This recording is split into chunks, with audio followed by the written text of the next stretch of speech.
বৃন্দ, আপনাদেরকে শুভেচ্ছা জানাই। ইতিমধ্যে শুনেছেন আপনারা 1999 সাল যশোরে মিছিল দ্বাদশ সম্মেলনে বোমা হামলায় কি নৃশংস ঘটনা ঘটেছিল। কিন্তু বন্ধুরা,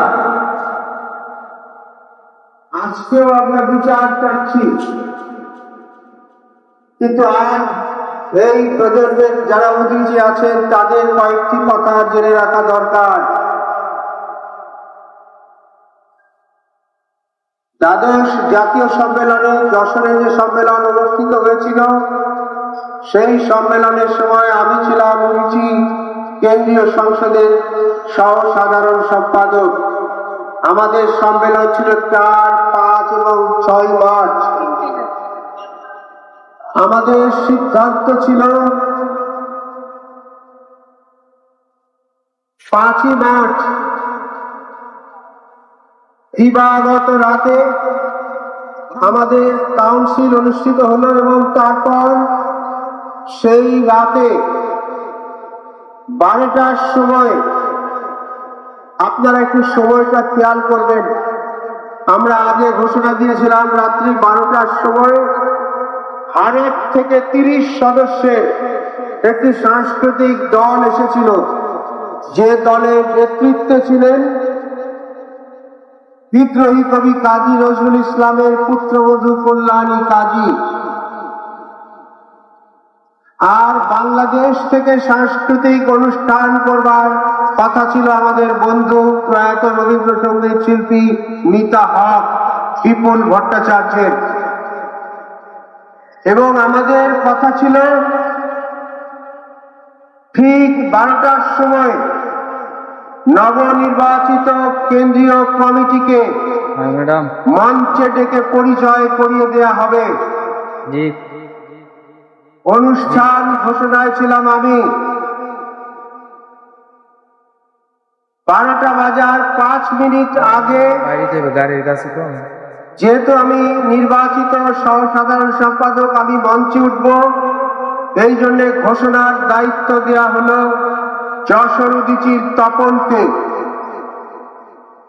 তপন মাইকে ঘোষণা করলেন যে নবনির্বাচিত কেন্দ্রীয় কমিটি এখন মঞ্চে আসবে, তাদের শপথ বাক্য উচ্চারিত হবে এবং তারপর ভারত থেকে আগত কল্যাণী কাজী নেতৃত্বাধীন সাংস্কৃতিক দল মিতা হক এবং বিপুল ভট্টাচার্য সঙ্গীত পরিবেশন করবেন।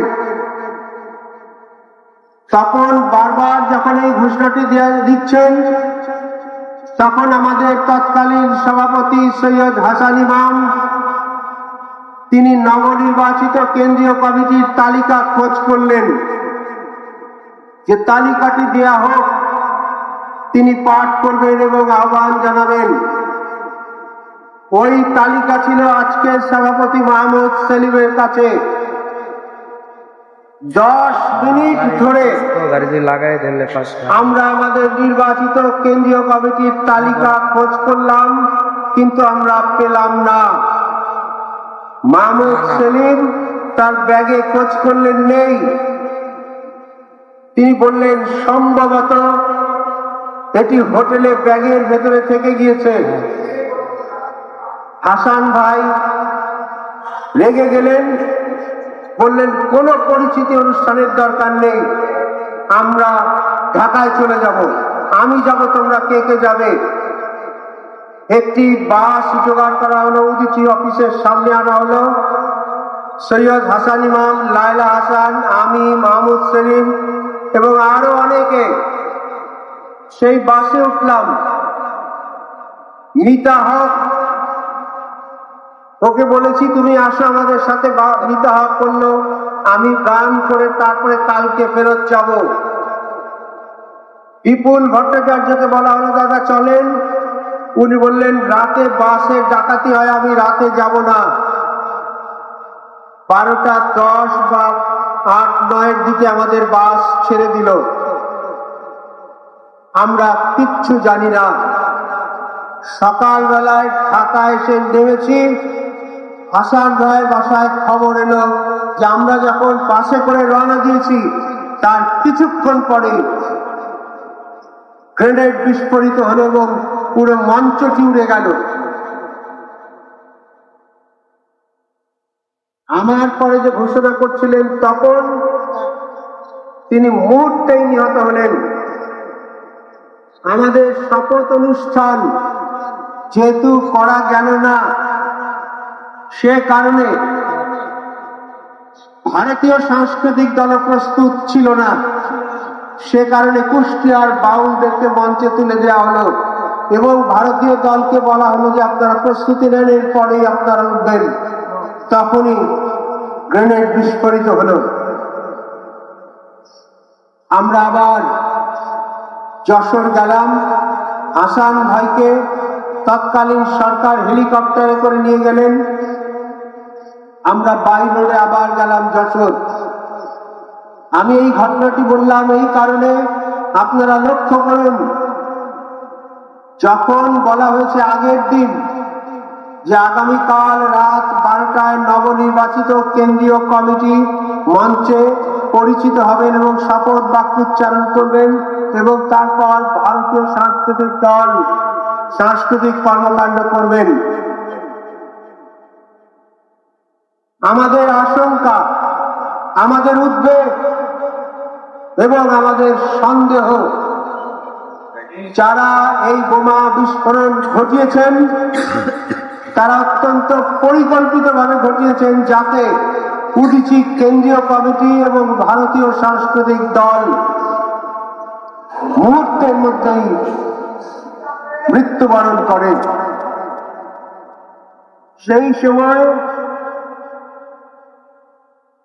পুলিশ কর্মকর্তাদের কাছে আমরা এই ঘটনাগুলি বলেছিলাম যে আপনারা খোঁজ করুন, কারণ সকলের মনে আছে যে ওই দিন সকালবেলা আমরা 9:30টায় বাসে করে বাংলাদেশের সকল জেলা শাখার উদীচীর বন্ধুরা সাগরদাঁড়িতে গিয়েছিলাম মধুসূদন দত্তের বাড়ি দেখবার জন্য। মঞ্চটি ফাঁকা ছিল, মঞ্চের দায়িত্ব ছিল পুলিশের এবং যে বোমা গ্রেনেড বিস্ফোরিত হয়েছে সেটি ওই ঘোষণা মঞ্চের চেয়ারের নিচ থেকে। আমরা পুলিশ কর্মকর্তাদের বলেছিলাম যে আমরা যখন ওখানে নেই তখন এই গ্রেনেডটি রাখা হয়েছে এবং আমরা আশঙ্কা করে বলেছিলাম এটা গ্রেনেড নয়, এটা টাইম বোমা, নির্দিষ্ট সময় ধরে। কিন্তু আমাদের দুর্ভাগ্য, তৎকালীন সরকারের তাবেদার পুলিশ বাহিনী এই ঘটনাকে রাজনৈতিক খাতে প্রবাহিত করে তাদের ফায়দা লুটবার চেষ্টা করলেন এবং পরবর্তী সময়গুলিতে আমরা আর এর সুষ্ঠু বিচার পেলাম না। নামমাত্র একটি বিচারের মাধ্যমে বিচারটিকে প্রহসনে পরিণত করা হয়েছে। বন্ধুরা, এত বছর পরে আর বিচার চাইতে আসিনি, এত বছর পরে আজ ক্রন্দন করবার জন্য উদীচী এখানে সমবেত হয়নি, এত বছর পরে উদীচী আজ এখানে আহাজারি করবার জন্য উপস্থিত হয়নি। উদীচী এখানে উপস্থিত হয়েছে স্মরণ করিয়ে দিতে এবং প্রতিবাদ করতে। বন্ধুরা, যারা আমরা উদীচী করি, যারা আমরা একটি সাম্যের সমাজ, সমতার সমাজ, মমতার সমাজ, মানবিক সমাজ, প্রগতিশীল সমাজ চাই, তাদের উপর হামলা যুগে যুগে হয়েছে এবং হবে। এটাই স্বাভাবিক, এটাই পৃথিবীর ইতিহাস। এই ইতিহাস মেনেই উদীচী করা, এই ইতিহাস মেনেই লড়াই করা, এই ইতিহাস মেনেই যুদ্ধে যাওয়া। বন্ধুরা, কদিন আগে উদীচী অফিস পুড়িয়ে দিয়েছে, আমাদের নেত্রকোনায় বন্ধুদের হত্যা করা হয়েছে, রমনার বটমূলে বোমা হামলা করা হয়েছে, সিপিবির মহাসমাবেশে বোমা হামলা করা হয়েছে, 64টি জেলায় একযোগে বোমা হামলা করা হয়েছে। এই মৌলবাদী অপশক্তি বারবার এই কাজ করেছে। আর বুর্জোয়া রাজনৈতিক দলগুলি তার ক্ষমতাকে টিকিয়ে রাখবার জন্য পুঁজিবাদের এই উপজাত বাই প্রোডাক্টকে বারবার প্রশ্রয় দিয়েছে।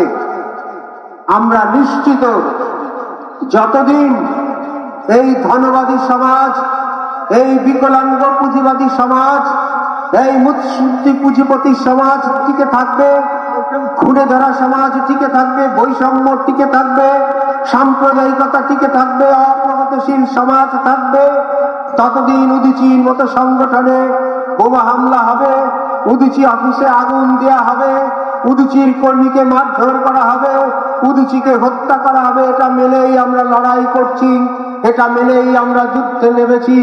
বন্ধুরা, 6 মার্চ উদীচীর এই প্রতিবাদী সাংস্কৃতিক সমাবেশে আমরা এর আগে ডিক্লেয়ার করেছিলাম এই দিবসটি আমাদের সংস্কৃতি হত্যা দিবস। আজ আমি পাশ করি 6